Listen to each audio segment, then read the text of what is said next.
পুনমি ready হয়ে তাড়াহুড়োয় লাগিয়ে বলল, বাড়ির সবাই কি বেরিয়ে পড়েছে?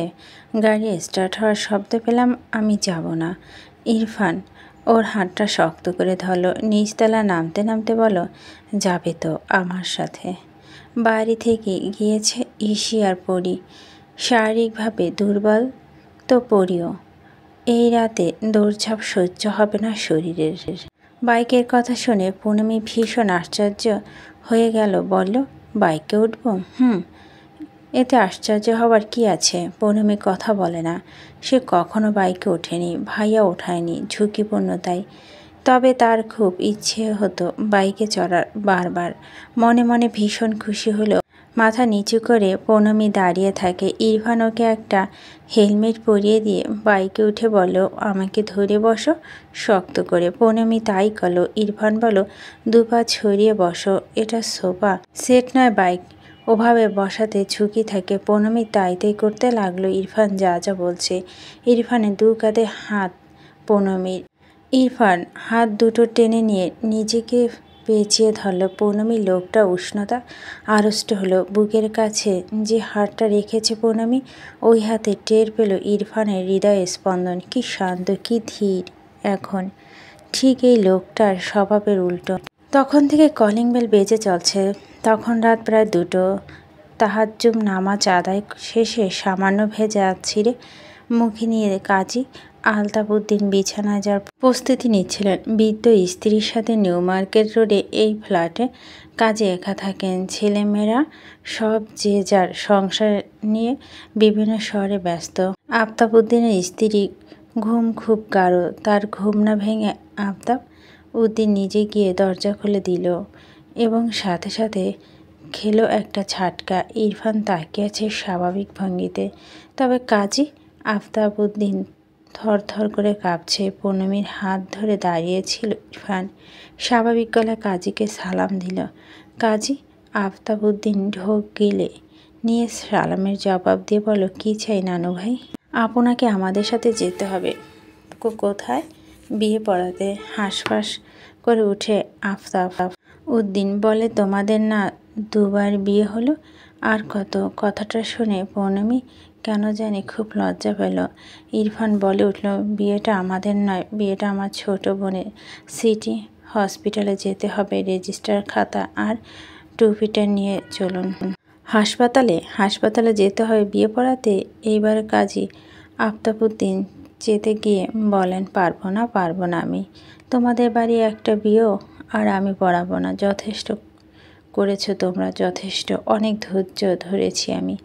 আমাকে যদি এভাবে বিরক্ত করতে থাকো তবে কিন্তু আমি থানায় কমপ্লেন করব। ইরফান কাজী রাগ দেখে বাঁকা হাসল। পরপর বলল, কোন থানায় কমপ্লেন করবেন? চলুন, বিয়েটা পড়ানো হয়ে গেলে আমি নিজে যাব আপনাকে নিয়ে। কাজী হতাশ হয়ে পুনমিকে দেখে বলে, কি শুরু করেছো তোমরা? এই একটা জোর জবরদস্তি বিয়ে দিয়ে কি মজা পাচ্ছ? পুনমি এবার নড়ে চড়ে উঠল। নিচু গলায় কাজীকে বলল, না না দাদু, এটা কোনো জোর জবরদস্তি বিয়ে নয়। আসলে আমার ননদের দাদা শ্বশুরের ক্রিটিক্যাল কন্ডিশন, তাই তাড়াহুড়া করে বিয়েটা হচ্ছে। আমার ননদ রাজি তো? আলতাফউদ্দিন পুনমির কথা শুনে সামলে নিল নিজেকে। বলেন, সবসময় নিজেই কেন? ইরফান 2 কদম এগিয়ে গিয়ে বলে, কারণ এটা আপনার শাস্তি। হ্যাঁ, আমার বোনের বিয়েটা আমার পরিবারে অমতে দিয়েছেন। এরপর নিজেকে আর ওদের বাঁচাতে যে ভুলভাল যুক্তি দাঁড় করিয়েছিলেন সেই দিন তা শাস্তি। এটার কাজী নানা, আপনি জীবিত অবস্থা আমাদের বাড়ি যে কয়টা বিয়ে হবে সব আপনাকেই পড়াতে হবে। বাচ্চাদের মতো মন খারাপের সুরে কাজী বলে উঠল, আর কয়জন বাকি আছে তোমাদের বাড়িতে? বেশি না, এই প্রজন্মে আর একজন আছে, ইহান, তাজ আর মির্জাম।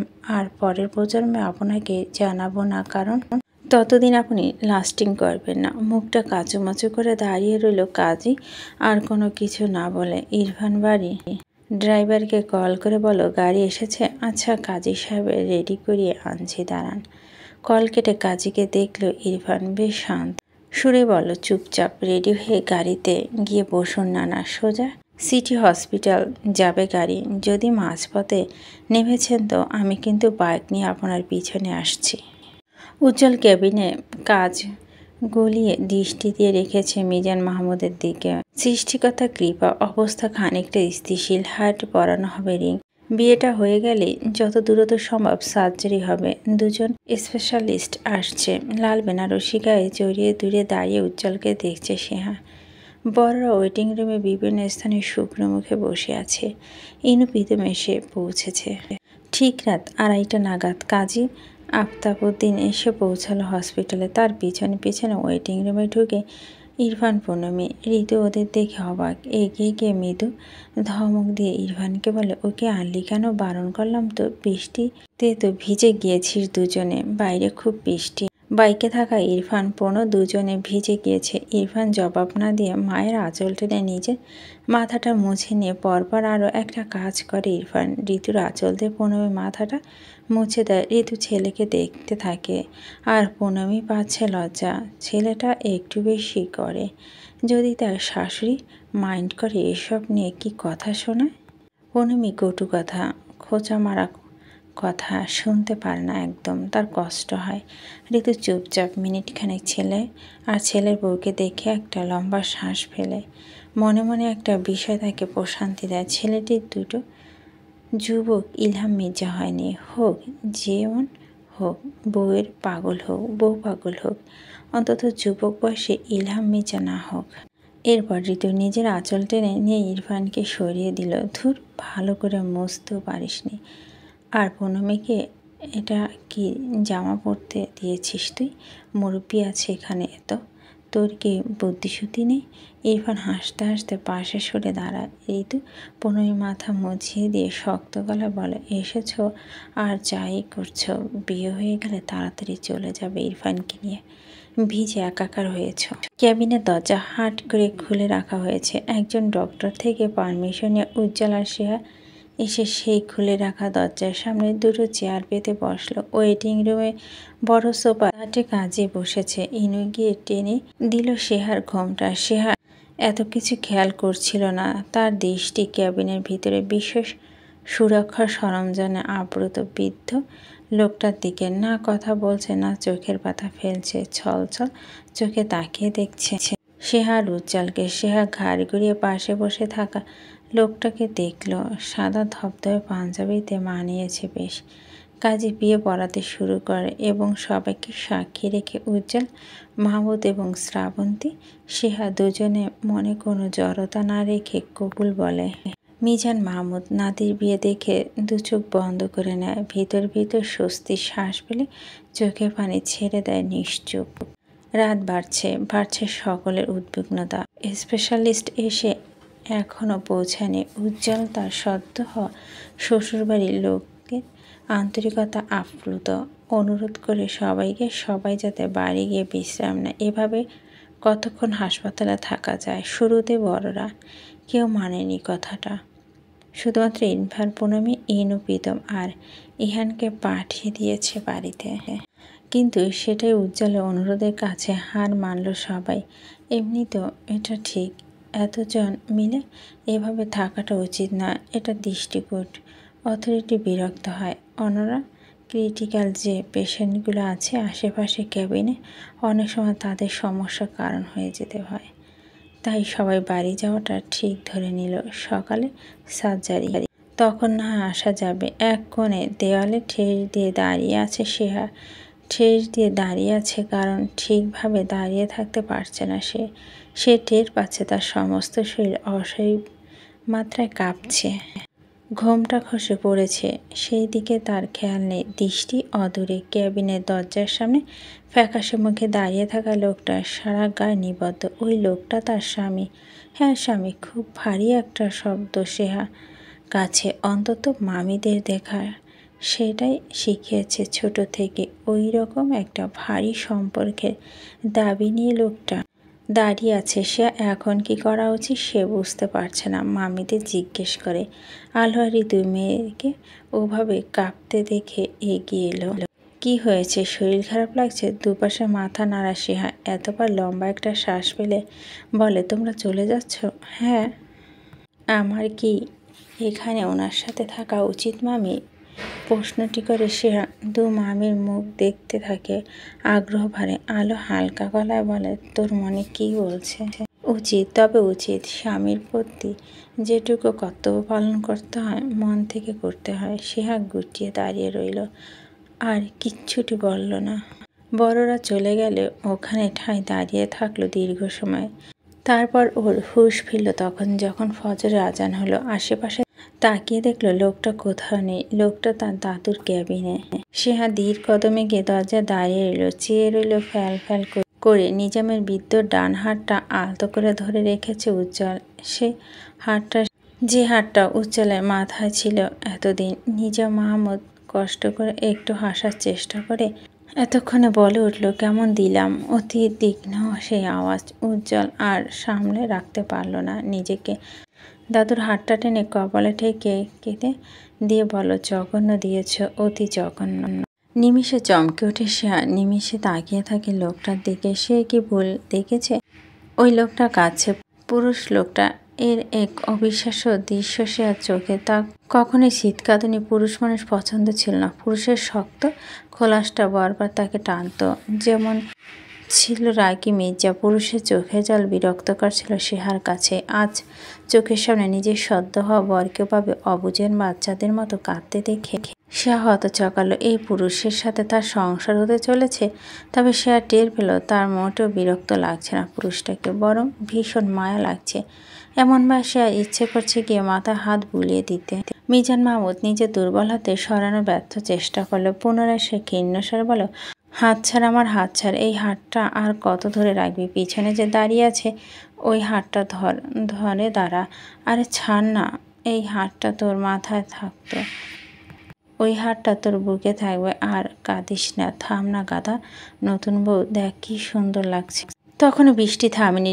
ঝিরিঝিরি বৃষ্টিতে ভোর রাতে নিস্তব্ধ হাইওয়ে ধরে এগিয়ে যাচ্ছে ওরা। বৃষ্টি গায়ে মেখেছে খুব ভালো করে। বারবার হাঁচি দিচ্ছে পূনমি। হাঁচি দেওয়ার দরুন নিজেকে ছাড়িয়ে নিচ্ছে ইরফানের থেকে বারবার। ইরফান বাইকের গতি কমিয়ে দিয়ে ধীরে ধীরে বলল, ধরে বসো, ছেড়ো না আমাকে। পূনমি আবার ধরল। ওর ঠোঁট প্রশস্ত হয়েছে হাসিতে। বলল, কখনো ছেড়ো না। আমার ঠান্ডা লেগেছে, মা বকবে। হাসল ইরফান। টের পেল পূনমি ঠকঠক করে কাঁপছে। হঠাৎ গলা খাকারি দিয়ে বলে উঠল, শীত লাগছে? কনসেন্ট্রেশন শরীর থেকে সরিয়ে মস্তিষ্ক ব্যস্ত রাখো। কিভাবে একটা গান করো। আকস্মাৎ চমকে ওঠে পূনমি। মনে পড়ে গেল সেই বহুদিন হয় গান করে না। জড়তা ঠেকেছে গলায়। ইরফানের কণ্ঠে চেপেছে অনুরোধ। বলল, করো। বাইকের গতি আরও কিছুটা কমিয়ে দিয়ে ইরফান। ওরা রাস্তা দিয়ে যাচ্ছে। এই দৃশ্যটা এমন যে ওরা রাজা রানী, আর দুই ধারে উঁচু উঁচু এই বিল্ডিংগুলো কনিষ দিয়ে ওদের। চুপ কেন? একটা গান, মাত্র একটা। পূনমি চোখের কোণে জল চিকচিক করছে। হঠাৎ শক্ত করে দু হাতে পেঁচিয়ে ধরে লোকটাকে গেয়ে উঠল। আচমকা বাইক থামা ইরফান। পূনমি চমকে উঠে গান থামিয়ে বলে ওঠে, কি? ইরফান কয়েক সেকেন্ড দেখলো ওকে, পরবার শান্ত স্বরে বলো, বাড়িতে গিয়ে শুনবো, এখন গেও না। ভিজে পুরো বাড়িতে ওরা সবাই আগে পৌঁছালো। দরজা খুলে দিল পনি। ঘরে ঢুকে পূনমি তখন জামা পাল্টে নিতে ব্যস্ত হলো। কুর্তির পেছনে থাকা ফিতেটা খুলতে না পেরে সাহায্য চাইলে ইরফানের কাছে। ইরফান এগিয়ে গিয়ে সুন্দরভাবে খুলে দিল ফিতাটাকে। পূনমি যখন নতুন একটা সুতির সালোয়ার স্যুট গায়ে জড়িয়ে বেড়ালো, ইরফান ওকে দেখতে লাগলো চুপচাপ। দু হাত ঘুরিয়ে ওকে দাঁড় করিয়ে ভীষণ নরম গলায় বলল, এবার গাও। আসলে তখন আমি তোমাকে দেখতে পাচ্ছিলাম না। পূনমি লজ্জা পেয়ে বলল, এখন বাদ দিন, আমার শীত করছে না। ইরফান চোখ মুখ কঠিন করে দাঁড়িয়ে আছে। পূনমি যেন বুঝতে পেল ওর রাগ। 2 মিনিট চুপচাপ থেকে গেয়ে ওঠে, জি। ইরফান হাত ধরে বুকে টানলো মেয়েটাকে। পূনমি গান থামিয়ে দিলতে বলল, এই লাইনটা আবার গাও। পূনমি পুতুলের মতো মাথা দুলিয়ে লাগলো আবার। ইরফান কোলে তুলে নিল মেয়েটাকে। বিছানার কাছে ধীর পায়ে এগিয়ে যেতে যেতে ঘন প্রশ্বাস ফেলে বলল, আসলে মঞ্জুর, আসলে। লোকটা এই হুটহাট পাগলামিতে শশা নাক চোখ কোচকালেও পূর্ণমী এইবার ফুঁফিয়ে উঠল। ইরফান বিরক্ত হয়ে বলে, থামা যাবে না, গাইতে থাকো। পূর্ণমী তাই করতে লাগলো। প্রতি কোমল আদরে ভেসে যেতে যেতে শুধু আবেগ গাইতে লাগলো।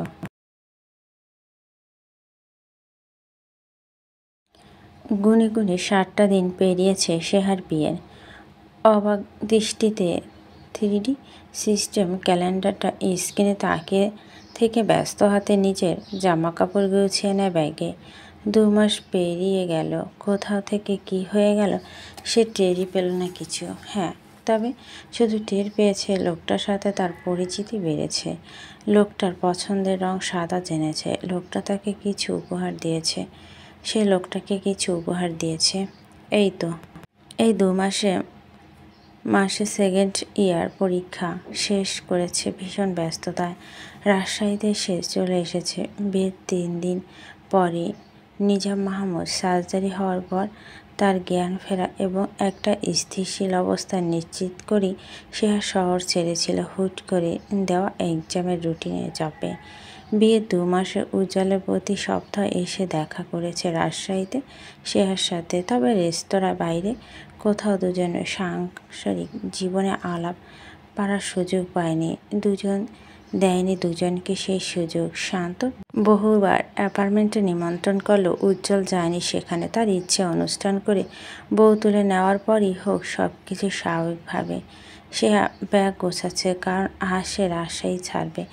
অনেক কাঠখড় পুড়িয়ে এই 2 মাসে মাইগ্রেশন করেছে ঢাকায়। এটা বড়দের সিদ্ধান্ত হয়েছে। সামনের সপ্তাহ তাদের বিয়ের অনুষ্ঠান। এতপর সেহা চলে যাবে তার স্বামীর বাড়িতে। উজ্জ্বলের অবশ্য আপত্তি ছিল না সেহার একাডেমি লাইফে দূরে থেকে পড়াশোনা মনোযোগ দিলে, তবে সেহা মামিরাকেও মানলে না সবার কথা। বিয়ের পর নাজুক সময়টা যদি হাজব্যান্ড ওয়াইফের মধ্যে দূরত্ব থাকে, এই দূরত্ব থেকে যায় বারবার আজীবন। কি জানি, সেহা বোঝে না ওসব। সে শুধু আগ্রহ পাচ্ছে লোকটাকে জানতে, তাই আগ্রহ পাচ্ছে লোকটার কাছে যেতে।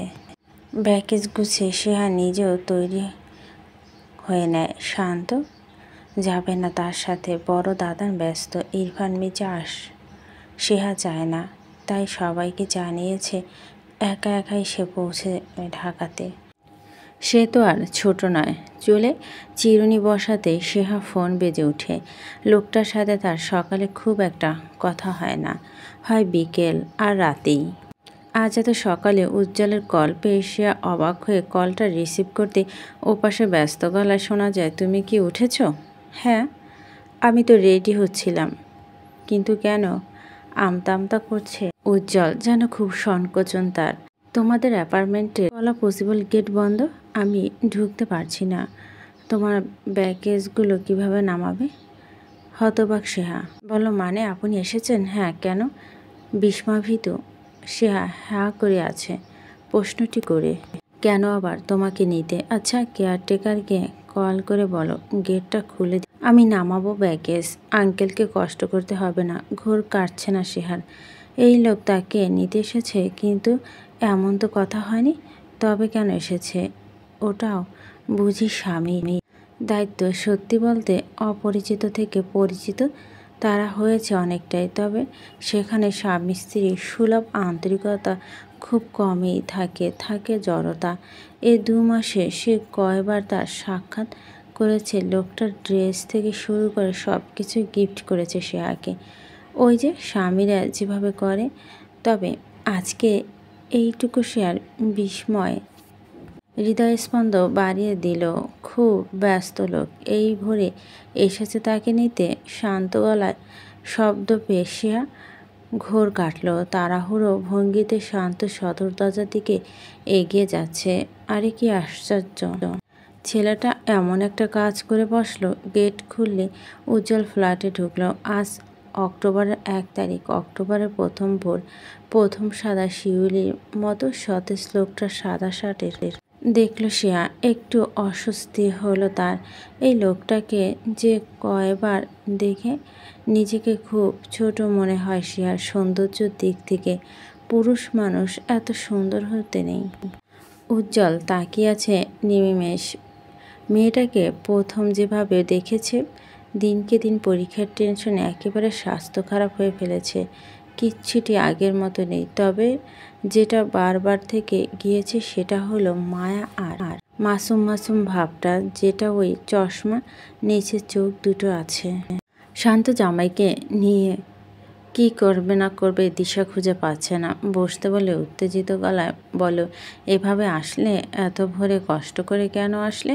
আসলে তোমাকে বলা হয়নি বাবা?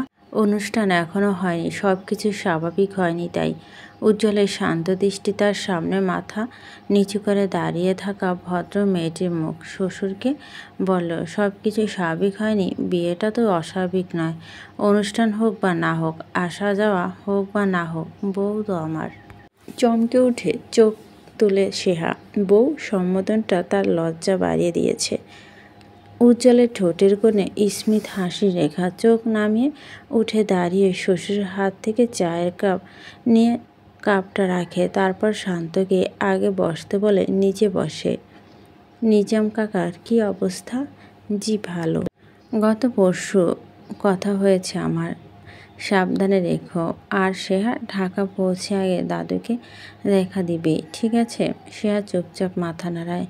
উজ্জ্বল ঘড়িতে সময় দেখে উঠল। সকাল 8:30।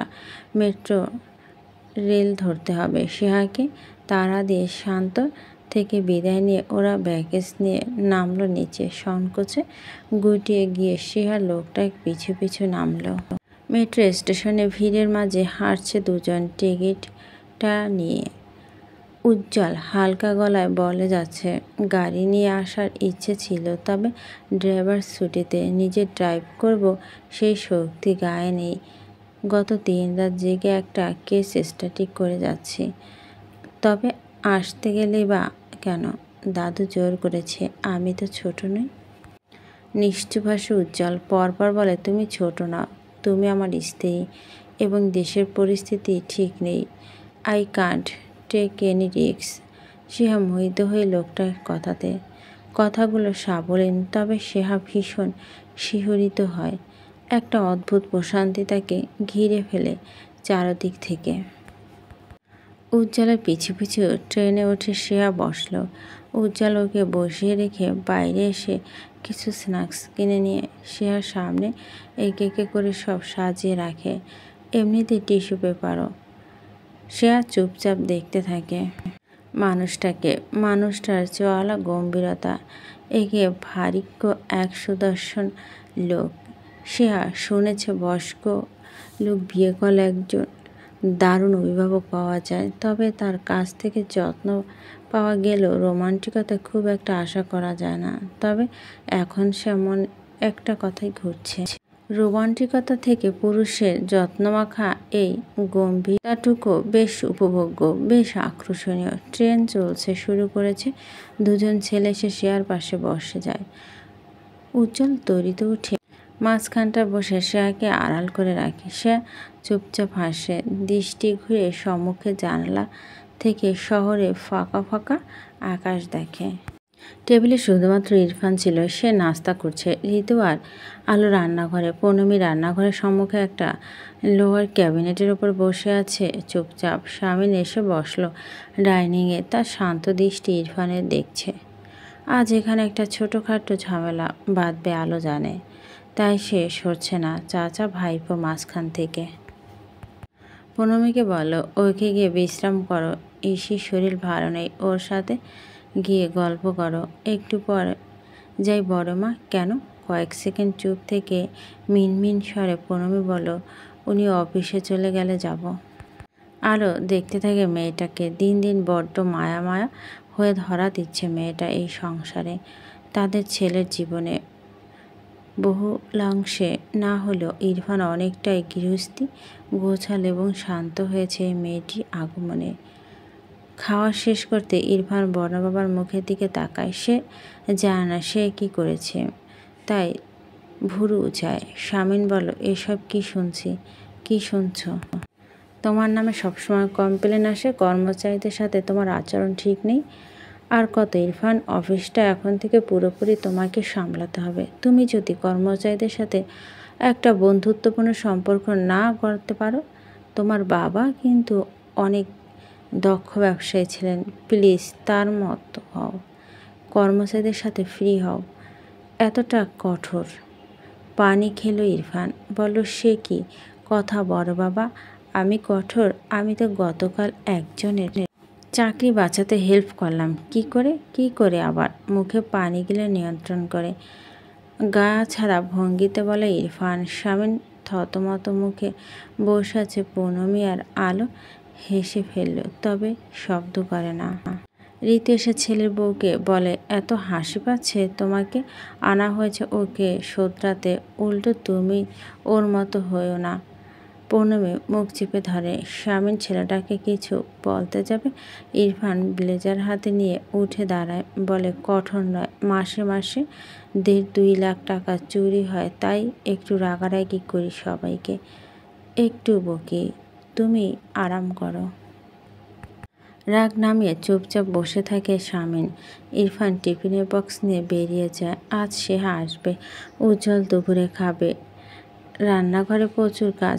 শামিন অফিসের থেকে মনোযোগ দেয় বাজারের লিস্টে। আগে এসব গৃহস্থলী ব্যাপার স্যাপার আগ্রহ পেত না।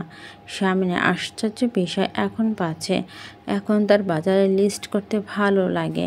ছেলে মেয়েদের জন্য চিন্তা বাদ দিয়ে ওদের বাচ্চা কাচ্চা কেমন দেখতে হবে সেসব ভাবতে ভালো লাগে। আজ 1.5 মাস পরে, হ্যাঁ ঠিক 1.5 মাস পরে মুখোমুখি হলো ওরা। শেষ দেখা হয়েছে হসপিটালে, নিজাম মাহমুদের অসুস্থতায়। পারিবারিকভাবে দেখা। এরপর 2 মাসের দালান ভাড়া প্রেরণা তার অ্যাসিস্ট্যান্টের মাধ্যমে পাঠিয়েছে। বহুবার ওই ভদ্রমহিলা তার আচরণে বুঝিয়েছে সে কতটা নির্বোধ। বহুবার রাগিয়ে দিয়েছে ইরফান তাজ আর মির্জাকে। লুকিয়ে পালিয়ে কোনো সত্যি থেকে বাঁচা যায়? লুকিয়ে পালিয়ে কারো প্রেমময় আমন্ত্রণ থেকে বাঁচা যায়? নিজেকে বাঁচানো যায়? নির্বোধ ভদ্রমহিলা বুঝতে চায় না। সেজন্য মানসিক দৃঢ়তা থাকলে যথেষ্ট। তা যদি নাই থাকে তবে এত লুকোচুরি কেন? মনকে স্বাধীনতা না দিয়ে মনের গলা চেপে ধরলেই সব হয়ে যায়। আজ অক্টোবরের 1 তারিখ। হ্যাঁ, আপন সকাল সকাল কোথা থেকে জানি এক ঝুড়ি শিউলি এনে ক্লাবে রেখেছে। শুভ্র পাপড়ি আর গাঢ় কমলা বোটা। কাকতালীয়ভাবে ভদ্রমহিলা আজকে অক্টোবরে প্রথম শিউলি হয়েছে। ধবধবে সাদা শাড়ি আর গাঢ় কমলা রঙের ব্লাউজ, এবং তাকে শিউলি ফুলের মতোই মোহনীয় লাগছে, সতেজ লাগছে। ইহান গেটে ঢুকতে গিয়েও ঢুকলো না। মনে হলো তার পা দুটো কেউ আটকে রেখেছে, অদৃশ্য কেউ বলছে, দেখতে থাক মন ভরে। এইটুকু দেখলে খুব বড়সড় অপরাধ তুই করবি না। প্রেরণার মুখে সতেজতা ততক্ষণে বজায় ছিল যতক্ষণ সে ইহানকে দেখেনি। লোকটাকে দেখে থমকালো তার হাত পা, অদ্ভুত ঝাঁকুনি দিয়ে ফিনফিনে শরীরটা। জানলো এভাবে পারা যাবে না। এগিয়ে থাকতে এটা কি সম্ভব? বুকে ভরা নিঃশ্বাস নিয়ে প্রেরণা সেদিন হঠকারী হয়ে লোকটাকে ব্লক করেছে সে। প্রেরণা নিজেও জানে ইহান তাজওয়া মির্জা বুদ্ধিমান মানুষ, এই বাচ্চামো মানে পড়ে নেবে এবং হয়তো খুব বেশি ভেবে নেবে সে। প্রেরণা নিজের মন দিয়ে ধীর নয়। এখন কি করবেন সে? লোকটা ইনু দাদান, পনুর ভাসুর। প্রেরণা নিজের কাছে তার জায়গাটা খুব সম্মানের। কোনো পারে না প্রেরণা রেগে যেতে। ইহান কঠিন চোয়ালা দেখে আরও আড়ষ্ট হয় প্রেরণা। এগিয়ে গিয়ে সালাম দেয়। ইহান চুপচাপ সালামের জবাব দিয়ে চলে যায়। ভদ্রমহিলা কাঁপুনি তার নজর এড়ায়নি। যেতে যেতে দুর্বোধ্য হাসে ইহান। ঠোঁটে ঈষা হাসি রেখে অস্ফুট বলো, নির্বোধ নীলিমা। প্রেরণা দাঁড়িয়ে থাকে ঠায়। এটা কি হলো? লোকটা তাকে দেখল আটকে রাখার ফন্দি খুঁজে বেরোতে। আজ এভাবে ইগনোর করলে খুব বেশি মানে লেগেছে নাকি ব্লক করাতে? হঠাৎ কেন জানি খুব হাসি পেল প্রেরণা। ইহানকে তার এই মুহূর্তে একটা 18 ইগোওয়ালা তরুণ ছেলেটি মনে হচ্ছে। হাসতে হাসতে প্রেরণা এসব ভাবে, আবার ভাবতে ভাবতে মুখটা ফ্যাকাশে হয়। গল্পের অংশটুকু ভালো লাগলে অবশ্যই লাইক শেয়ার করবেন, আপনার মূল্যবান মতামতটি জানাবেন।